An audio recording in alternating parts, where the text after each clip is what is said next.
So we've got these incredible supercomputers, right?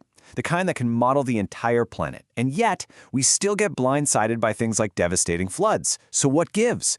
Today, we're going to dig into why perfect prediction is, well, literally impossible, and why knowing that might just be the key to our survival. Just think about that for a second. Your wedding album, soaked. A music box from your grandmother, filled with mud. That's the real, gut-wrenching reality of flooding. It's not just water, it's everything. It's the loss of these totally irreplaceable things. And that's exactly what happened recently in places like Yorkshire and Lincolnshire, which, really makes you wonder.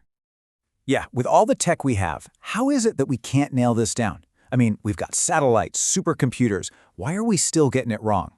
Well, the answer is kind of fascinating. It's not that our tech isn't good enough. The problem is actually baked into the very fabric of the world itself. Okay, so to really get our heads about this, we need to talk about one big idea: chaos. And no, I don't just mean total randomness. It's something much, much cooler than that. It's actually a kind of hidden, really complex order. Professor Cloak has this perfect way of putting it. She calls the weather an Atlantic storm factory. I mean, that's brilliant, right? It's always churning stuff out, always changing. But the thing is, it's not just random. You see, systems like this exist in this weird middle ground, somewhere between total chaos and something perfectly predictable. You've probably heard of the butterfly effect, right? Well, this is it in a nutshell. Imagine a tiny, tiny change at the very beginning, like a single temperature sensor being off by a fraction of a degree. You'd think that would just cause a tiny error in the forecast. But nope.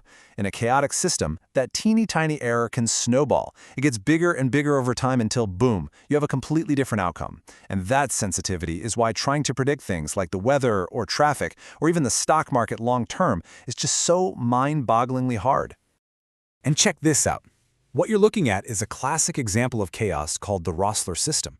Now, what's so cool about this is that it looks like a beautiful structured pattern, doesn't it? It's not just a random mess.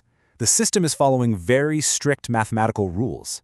But, and this is the huge but, even though we know the rules of the game, we can never know exactly where on that looping path it's going to be at some point in the future.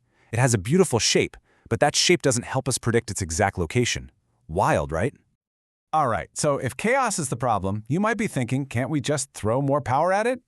Build a bigger supercomputer, write a smarter AI model, measure everything down to the last atom, and just brute force our way to the right answer?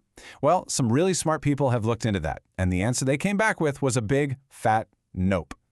And that's because a team at MIT asked a really profound question. They wanted to know, what's the absolute best we can ever do? What is the minimum possible error you could ever have when you're trying to predict these big, chaotic events? They weren't trying to build a better model. They were trying to find the limits for all models, forever. And here's the absolute kicker. They've found one. There is a fundamental, mathematical wall that we can never, ever break through. For any chaotic system, there's a certain amount of error that's just part of the deal. It's baked right in. It's like a floor of uncertainty that we can never go below, no matter how good our tech gets. And let me be super clear about this. This isn't just a problem with today's computers that we might fix in a few years. The MIT team showed that this limit is universal. It applies to everything, from the simplest spreadsheet model to the most advanced AI you can imagine. It's not a limit on our tools, it's a fundamental property of reality itself. Okay, so if we can't get rid of this error, it begs the question, right? Where on earth does it actually come from? Well, that same MIT research broke it down into three main buckets. First, you've got your initial conditions. Basically, our measurements are never perfect. Your thermometer is always off by a tiny bit. Second, there are hidden variables, all the stuff we don't even know to measure, or simply can't. And third, there's the model itself. Our computer simulations, they're always going to be a simplified version of the real, messy world.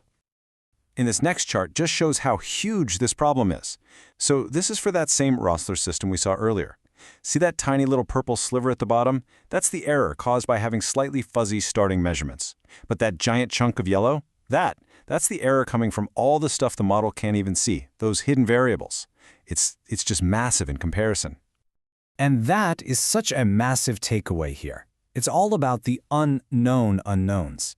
We could spend a fortune making our measurements just a little bit better, but if the biggest problem is something we're not even looking at, well, we're not really going to get anywhere, are we?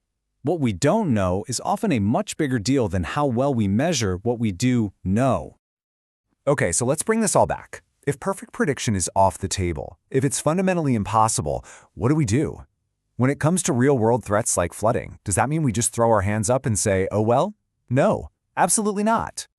It means we need to shift our focus entirely. Instead of chasing this impossible ghost of a perfect forecast, we need to learn how to manage risk. Accepting these limits isn't about giving up. It's about getting smarter. It guides us away from the impossible dream and points us towards something we can actually do: build for resilience. So think about it like this. Instead of pouring all our money and brain power into chasing a slightly better forecast, trying to build an even bigger supercomputer, we can invest in things that keep us safe no matter what the prediction is. We're talking better flood defenses, smarter land use planning, higher building standards, stuff that works, period. And Professor Cloak just hits the nail on the head here. Our landscapes have been around for millions of years. Our entire lifespan is just a tiny blip. It's a really bad way to judge risk. A town named Fish Lake probably has that name for a pretty good reason, right? History and geology are screaming clues at us, and we'd be fools not to listen. And what all this boils down to is that we need to make some tough calls. It means making decisions based on long-term safety, not just short-term gain. It means seriously rethinking whether we should build homes on floodplains. It means demanding way higher, flood-proof design standards and actually holding people accountable. And it means being completely, sometimes brutally honest with homeowners about the real risks. So if there's one thing you take away from all this, let it be this. Finding out that there are limits to prediction isn't a failure. It's not bad news, it's actually a guide. It's a signpost that tells us, hey, stop wasting your energy over here trying to achieve the impossible and start putting that energy over here into building a world that's actually prepared for anything. Because in the end, once you really accept the nature of chaos, it leaves you with a really big question.